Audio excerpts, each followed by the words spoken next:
You've had a bit of success this session with some of your bills. What bills are still alive and moving through the process? Well, my sex education bill, 1397, is still alive, and that's one that doesn't force schools to teach sex education, but what it does say is if a school does teach sex education, they also have to talk about the legal consequences of having sex with a minor. The reason why this is important is because it will prevent people from unwittingly becoming a sex offender. It will prevent our teenage students from becoming victims.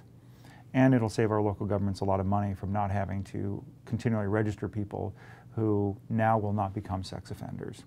Another bill, 1752, is a bill dealing with commercial driver's licenses.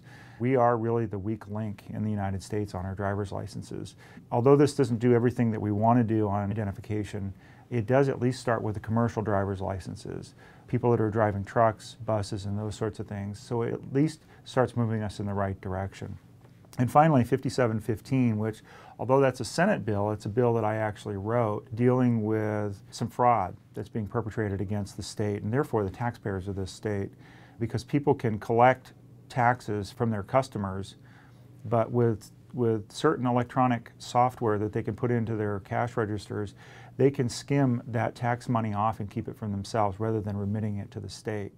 That results in a desire by some people here to raise taxes even further on those who are appropriately paying their sales tax. So this is a very important bill, not only to protect the revenues to the state under our current tax system and under our current tax rates, but to also protect the taxpayers from higher tax rates. Speaking of principles and beliefs, we're hearing the House Democrats have a new transportation proposal. Scaled down, but still with a lot of taxes. What does that look like? Well, it does look a little bit different than it did before. It doesn't have the motor vehicle excise tax or the bike tax or a couple other small taxes that were in there. But it still has the 10-cent per gallon gasoline tax. It still adds weight fees to our trucks.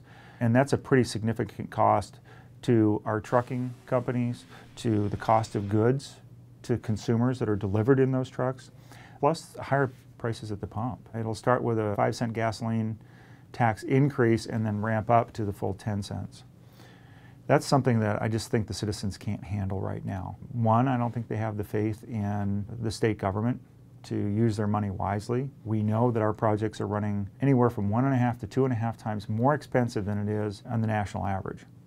And I think we really need to address those cost issues before we give them any more money. Fix it before we fund it.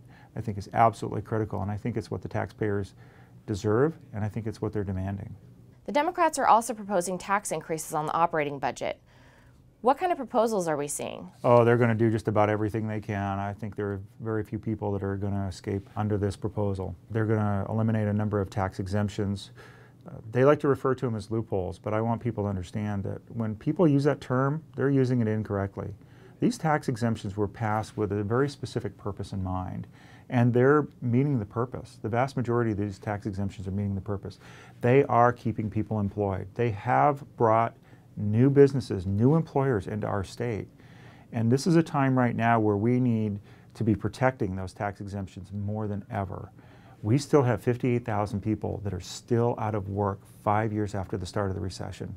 This is no time to be jeopardizing more jobs with tax increases, and that's all these are. If you remove a tax exemption, you are raising taxes on those employers, and that's leaving them with less money to pay employees, and that will cost us jobs.